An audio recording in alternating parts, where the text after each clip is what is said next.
Hey everybody, my name is Justin with Realm Investors. I help people invest passively in commercial real estate, and the best piece of advice I've ever gotten was to trust the process, not the outcome. That's helped me a ton in my career, not just in sales, but in life. So put a process in place, see that process through. Don't focus on the outcome, just focus on working that process every single day. Trust the process and don't worry so much about the outcome. So, were you were the original general managers of the Philadelphia 76ers, or when did you get that advice, Justin? No, no. So, man, this was an old school mentor of mine. Right when I got into real estate sales, I was 18 years old, and like most people who get started in sales, I made a couple cold calls. I knocked on a couple doors, and after 2 weeks, I came to my mentor and I said, "Man, this isn't working. What's going on? This is maybe how you got rich, but this isn't. Like, things must have changed." And he said, "No, no, no, everybody thinks that way. Just trust the process. The process is if the benchmark then was, hey, ask 25 people every day if they want to move, or it was whatever it was." And he said, if you do that every single day at the end of the year, I promise you're going to make more money than most of the people in this office. And I said, I don't know. It's not really feeling that way. So, but I gritted my teeth and I finally did it. And I just kept doing it every day, every day, every day. And when I stopped focusing on, man, I didn't get any good appointments today. Oh, I didn't get any good leads today. Oh, nobody said yes to me today. I just said, forget it. I'm just going to wake up, do this, go through this every single day. And eventually things kind of hit off. And, he was right. So trust the process. Don't worry about the outcome. The outcome will come if you keep your process in place and follow through on it. That's awesome. That's what I try to teach sales reps too. But a lot of times they get impatient, right? They get Yeah. like, come on, I want results now. And it's like, Yeah. that's not And who often doesn't? how it Yeah. works, Who right? doesn't? Yeah. If it was that easy, right? Salespeople wouldn't get paid so much. Yeah, and really, it's just sticking to it, and that patience is something that's learned.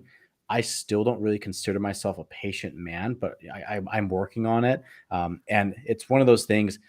Yes, you have to be patient, but you look for small wins along the way. So it's not like you're getting nothing and until you get a sale or get a contract signed or something like that. You look for small wins along the way. Did you have an interesting conversation with somebody? Did you reconnect with an old friend that day? Like, you have to look for something small and compound those into eventually when you get your big win, a sale, a contract, or whatever that looks like. Wow. So do you have kids, Justin? Because I just recently got married and I got two bonus kids, and they taught me a lot of patience. Yeah, I'm not. No, I have a small dog, and that's it. So no kids, but maybe that's when the real test will come.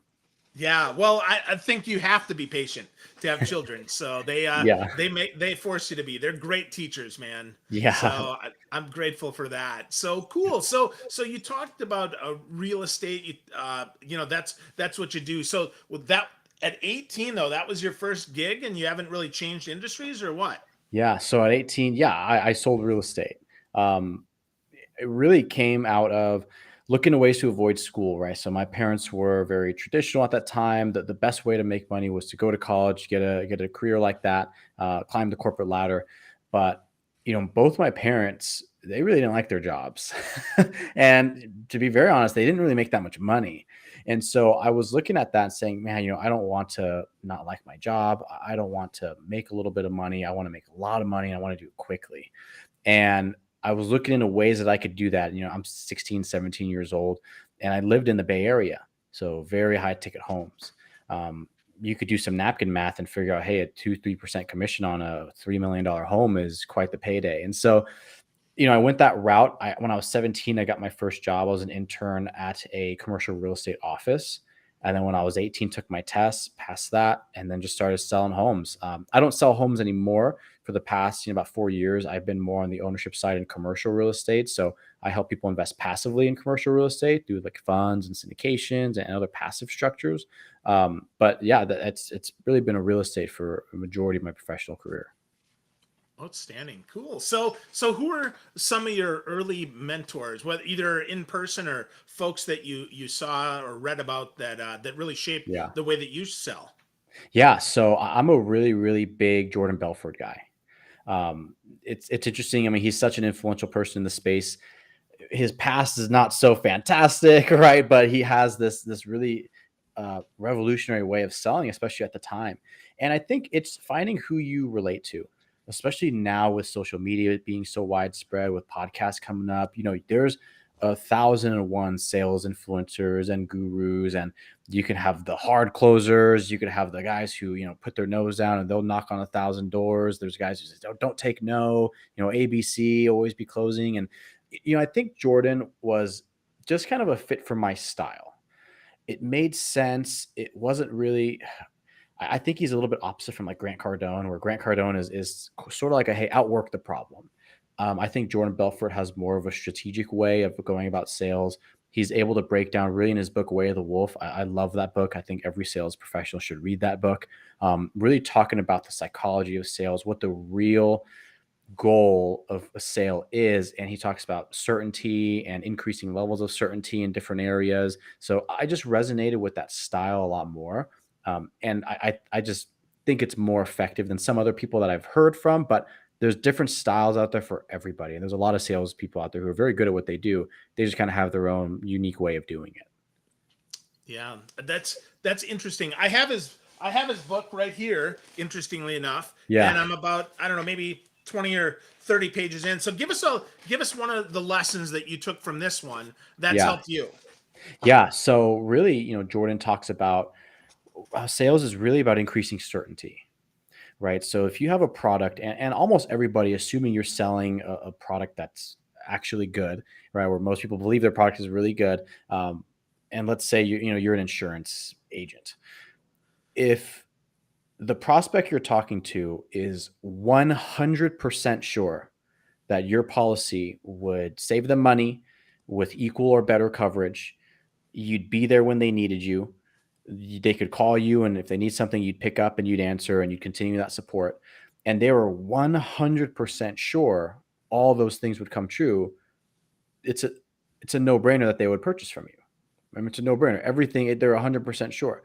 So the thing that prevents sales is just uncertainty, whether they're uncertain about you, uncertain about your company, or uncertain about your product actually delivering on what you say, right? Because nobody comes in and says, hey, I want you to buy my insurance. It is worse coverage and it is more expensive, right? Unless your solution is actually better, there's no reason why they shouldn't change unless they're just not certain enough to take action.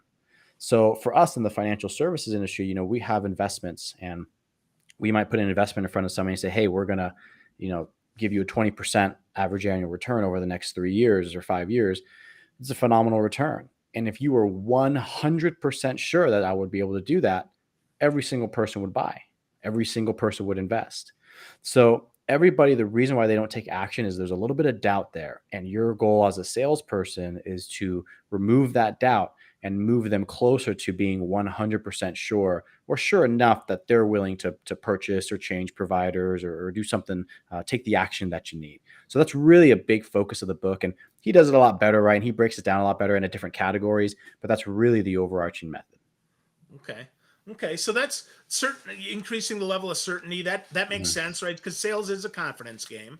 Yeah. I've got to exchange my confidence to you. And Yeah. in between there's often some blockers and things that get in the way. So that makes sense. That makes Mhm. sense to me. So with that, language is such an important part of that. The words we Yeah. choose, the sequence of the words we use. You mentioned Mhm. in our prep call that you want to talk some about NLP, Yeah. neurolinguistic programming, which I think is interesting.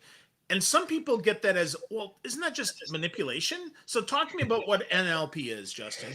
Yeah, so NLP, and Jordan Belfort talks about this in the book a lot too, is really the specific words you use and the tonality you use. Because we as humans, we absorb so much more of somebody's true message with tone and body language than actual words, right? And so it's almost like if somebody says your name, right? They could say Phil or Phil, right? And the same words, and you get wildly different emotions tied to it. You get wildly different engagement. You either get defensive or you get excited. So really, NLP is how the words you use impact how people feel. And it's the most simple way that's usually how I explain it. There's books that are hundreds and hundreds of pages that go very in depth to the deep psychology of it, but on a very surface level, what you need to understand is NLP helps you guide what words to use to elicit certain emotions. So in a sales perspective, a lot of times a big takeaway you could get is removing weak words, or removing words that are uncertain. So, Phil, it's like if I'm here to sell you, and again, I'm in the financial services. So I say, hey, Phil, I have this investment I want you to look at. Yeah, it's probably pretty good. Right. Versus if I say, hey, Phil, I got this investment, man, it's really good. The message really is the same, but just inserting the word probably in there, it just takes so much away from what you're wanting to say. And a lot of people, you don't realize it, but they use what we call weak words all the time. Hey, I'll try to do that. I'll try to get that over to you. Well, what does that mean? Will you be able to do it? Hey, if you come to our insurance company, we'll try to help you every time you need us. Well, what does that mean? You can't do that. That inserts doubt. And again, when your ultimate goal is to remove doubt and create 100% certainty, or as close as you could get to 100% certainty, every little piece of doubt pulls you so far away from that outcome. So it's really the study of language and how we as humans have evolved into absorbing so much more language than words. And a lot more of that still is in tonality and still is in body language, and how inserting or removing very, very little words in our sentences and in our pitches and in how we talk can influence people's decision. Okay. So probably is definitely a weak word. Yeah. So kind of, or maybe, Yeah. those are weak words too. Yeah. What are a couple more, Justin, for folks listening? Yeah. Try anything that's sort of in the gray, maybe, sort of, try, we might, I could, versus, yeah, I will. If you call me, I'll be there. Yeah, if you call me, I might be there. Right. So anything that just inserts a little bit of a gray area, try and maybe and kind of, a lot of those are really the biggest, most popular ones. But you'll notice that now that you've heard about it, or anybody listening has kind of heard this message, you'll start to notice throughout your life when people say these things. And sometimes they're uncontrolled kind of ticks, right? Because how a lot of people say, or they'll say like, just as they're filling space. And I do the same thing. Weak words a lot of times are fillers too. But just because they're fillers doesn't mean that your prospect, whoever you're talking to, isn't still picking up on them and inserting doubt into really their subconscious. And we as people, we make our decisions emotionally and justify it logically. A lot of that emotion is going to come from how you subconsciously feel about this person or this product or this company. Okay, so we're aware of those now. So how do Yeah. we remove them? I mean, do we have to write scripts out and practice, practice, practice? I mean, how Yeah. did you do that? Yeah. So for me, it's a life change. It's a life change. Most of the time when people hear these things, you're essentially asking this person to rewire. For me, I'm going to be 30 in a couple of weeks. You're asking me to rewire 30 years of how I've spoken. And that's tough. But the first thing is, like most things, you have to be aware of it. If you're not aware of it, you can't fix it. And then once you're aware of it, you have to take steps to removing it. So for me, I don't look to use weak language in any facet of my life, not just when I'm selling or when I'm talking to prospects or business professionals. Even if I'm talking to friends and family, I don't use weak language, or I do my very best not to. Again, it's hardwired into a lot of us to do these things. But if you're aware of it and you'll start to notice other people saying it, you'll start to notice yourself saying it, don't use them. Always look to create certainty in whatever you're doing. Almost think of it in a personal sense. If you want to pitch your boyfriend or girlfriend to go try a new restaurant with you, you're not going to go, oh yeah, it might be good. You're really sick. Come on, sell me this thing. Oh, it's so good. These reviews are like that. Create certainty and speak with that confidence. All these weak words do is just relay that you're not confident. And if you're not confident, just like you said in the beginning, how can I be confident? That's so interesting. It does come back to creating certainty, and it's so interesting you say that, because I've been told for much of my life that I walk like I know where I'm going. And I walk like I know where I'm going because either I do know or I know that I'll figure it out. Right. Like Yeah. my friend Leslie M., she's got a book called Swagger that isn't about like being arrogant or cocky. It's about knowing that I've been in a situation similar and I figured it out before, so I can stand tall and knowing that I'll figure it out again. Yeah. Yeah, absolutely. I love it. Swagger is another great way to put it, because people who are very certain and who have been around the block a couple times, they've been there, done that. And that's really who you want to work with, is people who have been there, done that with whatever you're looking to buy. You want this person to feel like, yes, I've done this 1,000 times. It's not like we're kind of going to be there for you. We're going to be there for you. And I've seen it, right? So you want that certainty inserted in every facet of it. So especially in the sales process. But yeah, swagger is another great way to put it. Yeah. Well, we have to believe in ourselves and our product and in what we're selling and that we really will be there. And that Hmm. comes from practice, right? We Yeah. have to, we kind of see evidence of that the first time, as you mentioned with your mentor.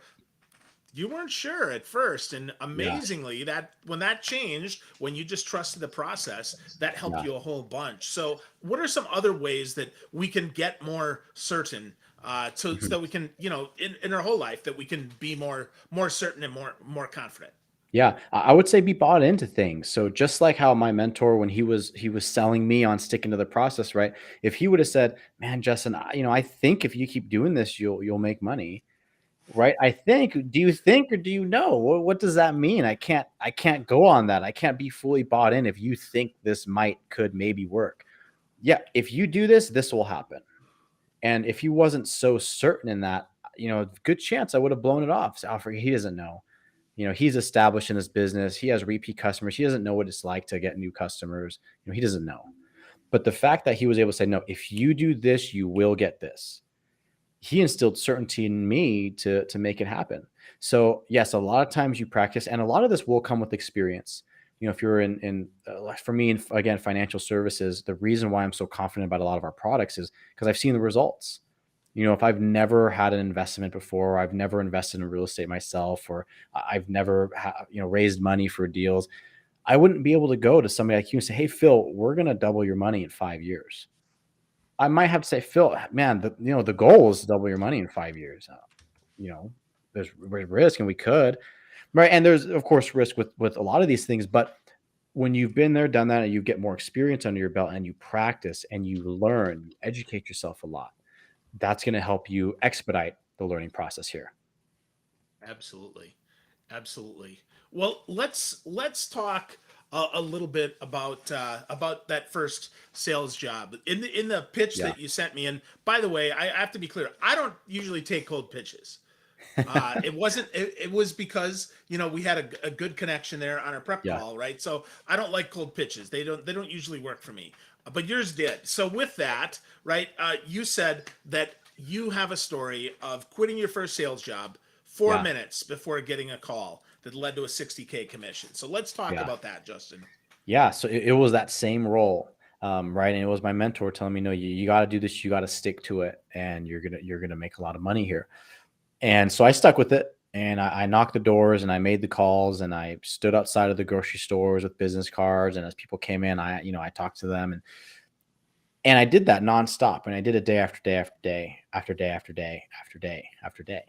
Um, and prospecting is essentially what I was doing. I had no business. I was real estate. I had no listings. I had no clients. All day I had free. No appointments. I would have killed for a couple of appointments, and now everything's double booked, and I got to reschedule a bunch of stuff. But you unlock a new set of problems with success. So I had no appointments, so all I was doing was prospecting all freaking day. And to me, I was a cold caller. For one way or another, it didn't matter. I had a dialer. I'd have my headsets on, and I would cold call 2 to 10 hours a day. I mean, really, I was a maniac because I told myself, hey, if this guy says if I prospect for 2 hours a day, I'll make good money. What if I just freaking 6 hours a day, 7 hours a day? I was blowing it out of the water. So I'm cold calling, and this goes on for about 6 months. And anybody who has been essentially out of work for 6 months, I wasn't getting paid. I had no business. I had no traction. I had no good leads. I had really what I thought was nothing, and just a lot of wasted time. And so 6 months go by, and it was 7 or 8 o'clock at night. I don't remember what it was. I think it was 7. Office was dark. Everybody was gone, and I just finished up a day of cold calling, and I pulled my headset off, and you probably had the big indent on the top of my head because the headset's been on for so many hours. And I put my headset down, and I said, okay, forget it. This was just a total waste of time. This isn't working for me. It's okay that it didn't work for me. It's just not for me. And I said, okay, I'm going to close up my laptop. I'm just going to leave, and I'm just never going to say anything. I'll just never see these people again. And part of what I would do is I'd go on Craigslist, and I would look for people who wanted to sell their homes on their own. We call them FISBOs, or for sale by owner. And I sat there, and I'm not gonna lie, I cried a little bit, because to me that feeling of failure just crushes you. The feeling of embarrassment too. When you're real estate, you tell all your friends and family, "I'm in real estate." Are you selling your home? Who do you know that's selling your home? And I thought I had to go to all my friends and family and tell them, "Yeah, I'm not doing that anymore." And I was crying in the office. I had my face in my hands, and I said, "Yeah, this is this sucks. This feeling sucks." And I went to go turn my laptop off, and I saw one more pop up. I mean, one more listing came up. It was in a city called Pleasanton, in Oh the yeah, I've Bay been Area there. of California. Yeah, okay, so Pleasanton, and high scale neighborhood.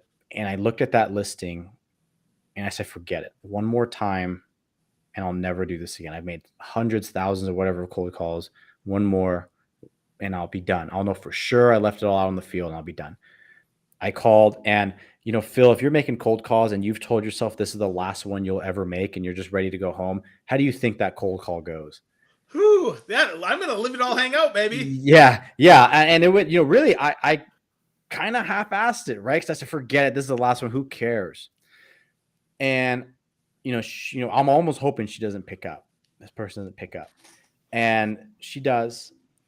And I go through my script again. It's probably kind of half-assed. Who cares? I'm getting ready to close my laptop and leave for good. And I ended the script. It says, "Hey, if I can net you more money and do all the work for you, would you be open to hearing that?" And she goes, "Sure. Why don't you come over tomorrow?" And that was the first time anybody ever told me. I didn't know what to do. I said, "Oh, okay." And I'm like, "Where is my calendar? I don't even know like where it is." And so I pull it up on the laptop, and okay, yeah, I'll come over at 6 tomorrow. We go over at 6, list her home. She buys her next home with us. They close on the same day, $60,000 net commission to me. And that was, again, that was the solidifier to trust the process. That was, I Wow. believed it for a short period of time after my mentor told me. Then I lost faith. And then right when I lost faith, it hit me. And so that was the big, big, gasp of, wow, this stuff will really work. You just have to go all out for it. So that's my sales story. That's my sales motivation. And that really changed the trajectory of everything I've done Wow. after that. Wow, that is inspiring as well as a little bit heart wrenching, right? I mean, you get so far, and Yeah. it's one more, and you're like, "Yep, all right, I'll give it one more shot." Yeah. And thankfully, it worked. I mean, I've talked to that doesn't always happen. A lot of Yeah. times we give it one more shot, and it's like, "Yeah, well, that sucked. Yeah. Okay, I guess I'm gonna go do something else." Yeah, and it could, chances are I would have never done a sales role again, or a commission job, or a bonus job, and it's totally natural for you to steer away from those things. But it just, like I said, that's what changed the trajectory, because very likely I would have never pursued sales careers or sales jobs or variable income jobs after that. I would have no interest. Wow, wow. So as a top producer now, Justin, tell me about, do you have a morning routine or an evening routine, or you got some secrets to your success here that's helping you other than obviously trusting the process? Yeah, yeah. I'm a big believer in routines. I'm huge in them. So yes, I have a morning routine. I have an evening routine. I have a lunch routine. It also helps when you have a dog. Dogs love routine. So dogs will, they're keep me honest too, because we have certain walks, certain days, we eat at certain times. Um, for me, I'm an early riser. I don't think you need to be an early riser to be successful. I think that's, a lot of people think if they start waking up at 5 a.m., they'll be successful. Well, that's one piece of it, but you got to fill that time with something that's valuable. So I like to wake up, about 5:30 or so, and stay in bed for a little bit with, my girlfriend, the dog, and we kind of hang out for a little bit. And then I start working. I start working early. I like to work. I used to like to work out in the mornings, but now I do some competition martial arts and a lot of trainings in the evening. So I'm a big believer in Hal's book, The Miracle Morning, and Yeah. the Miracle Equation. So, I get up, we have our affirmations. I just envision what a successful day looks like for me. I review my calendar, eat and walk the dog, and kind of gives me time to get clear on what I want to accomplish in the day before the day actually starts. And then I like to start working a little bit earlier, because it's probably the same for you. If you can get more work done in 2 hours before everybody else than through a whole 8-hour day, right? When messages are coming in and you're getting calls and you keep getting pulled left, right, and sideways. So I like to do that. Then at night, I like to stretch. I'll meditate a little bit. walk the dog again, and then that's about it. But it's really how you fill that in between time and make sure that you're really working on the tasks that you need to work. Tackle your hardest task first, which are usually your most important ones, and set yourself up for a great day. Wow. So do you do health savers, or what do you do? Kinda. I don't do all of them. I don't do them in any order. So I meditate at night versus in the morning. I will sometimes journal and write things down. Sometimes I don't. It's just one thing that I do think is really important is to have the vision for yourself. I go over goals every day. I go over affirmations every day. I go over just my plan every day. I get really, really clear on what needs to happen today for me to make it a successful day. And I think he talks about those in the books, but I don't obviously don't exercise in the morning. I don't scribe or write down too much. I don't journal a whole lot. I just haven't found that helped me more than meditating helped me. And I like to meditate at night because in the morning I'm usually very high strung. I'm ready to get going. I'm kind of impatient in that way. But at night when I'm winding down, I'm getting ready to settle down. I like to meditate and be a little bit more calm. Excellent, excellent. So, what any other resources have you read, like Atomic Habits or Tiny Habits by PJ Yeah. Fogg, or any of the other books that you like? Yeah, I mean, I am actually a big Atomic Habits guy. I actually reread that book about a month ago, and it just kind of revitalized my love for that specific book.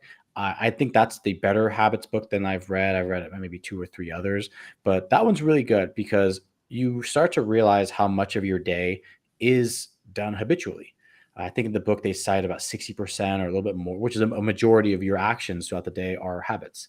I think a lot of people experience this, if you're driving to work and you kind of snap at, you're like, oh my God, I'm at work. And you almost don't really remember driving there, right? Because not that you were being unsafe, but you're in a habit, and how you can trigger certain habits and how you can manipulate certain habits. And I think that's one reason why so many very successful people are so strict with like their morning routine, because that is leading into their habit. And their habit is, I'm going to have a productive day. I'm going to do X, Y, and Z that I need to get done to build my business. And they're leading into what they habitually do every single day. So yeah, Atomic Habits I really like. I really like Limitless. That one is a Jim Quick book. It's about Yep. brain training. It's about deep work. I'm a big believer in deep and uninterrupted work and minimizing distractions and training your brain to be able to focus and not look everywhere for notifications and pings. That stuff has really helped me a lot as well. Awesome, awesome. So, Justin, if folks want to get started Mhm. developing routine, creating habits, so they can be one of the one percenters, what advice do you have for them? Where would you kind of point them on the journey? Yeah, I think some of the books we just laid out are phenomenal because again, it's going to be how you set yourself up. And what you really want to do is you want to have intention every single day. I think so many people they go through the motions or they allow themselves to get really distracted in what they're doing, and they don't really just dedicate the time or the energy or the focus needed to get really really good at what they're doing. Let's say if sales is your thing and you want to be a better salesperson. Okay, are you putting aside even 10-15 minutes a day of focused learning and education to get better at that craft? Whether it's improving a relationship, learning a language, all these things can get done in very short periods of commitment every day. If you do them every day, you do them intentionally and you do them with focus. And so a lot of the books, we talked about Miracle Morning, Atomic Habits, Limitless, they'll help you set that up, set yourself up in an environment where you can really make that work and really flourish by putting yourself in that environment to be successful. Outstanding, outstanding. Really great stuff today, Justin. I took some good notes here. So, if you were to give people one place where they can connect with you or learn more from you, where would Yeah. that be?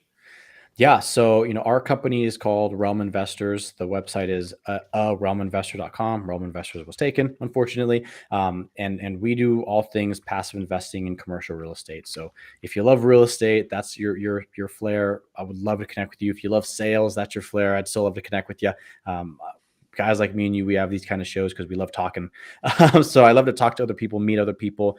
I also have a podcast. It's called Passive Real Estate Strategies. Again, if you're into real estate and you want to build passive streams, a lot of our investors are sales professionals. So, the niche kind of fits up there. If those are your interests, those are great resources for you. But just reach out. I love to connect with people, and I hope you get value out of the show. Yeah, absolutely. Love that, man. Love that. I'm going to pop that on the screen here so folks can see Yeah. that.